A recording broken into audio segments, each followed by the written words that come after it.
15 people were shot in a drive-by shooting in Chicago on Tuesday at a funeral for a victim of another drive-by shooting, Chicago police said. Chicago Police Superintendent David Brown said Wednesday that rival gang factions were repeating a cycle of violence and revenge. "We can't keep meting out violence with violence," Brown said.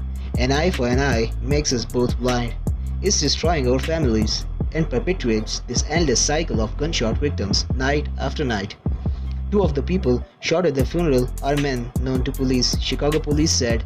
Both are in their 30s and are listed in serious condition. Of the injured, all of whom are adult, 14 were hospitalized. One person is in extremely critical condition and another is in critical condition.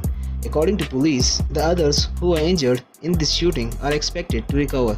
The oldest victim, a 65-year-old woman, was treated on scene and is in good condition. Police said there is a person of interest being questioned by police. The shooting is just the latest in a spate of gun violence in Chicago and in major cities across the United States in the past few months that coincide with the end of COVID-19 related lockdowns, mass protests against police violence, and summertime. Tuesday's mass shooting incident began at about 6:30 p.m.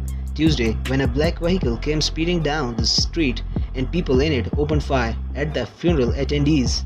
Chicago Police Department First Deputy Superintendent Eric Carter said, "Some of the funeral began to fire back," he said.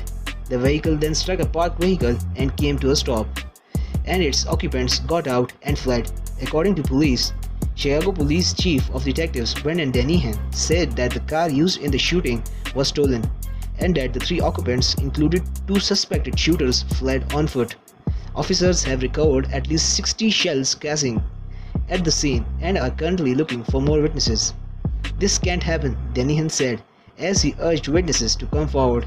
"You can't drive down the street and indiscriminately shoot into a crowd of people and then flee to the scene." Brown said there were 2 squad cars at the scene for the funeral and a full tactical team in the area. He said the intelligence prior to the funeral showed that there was a gang connection to the shooting of the man who was being mourned.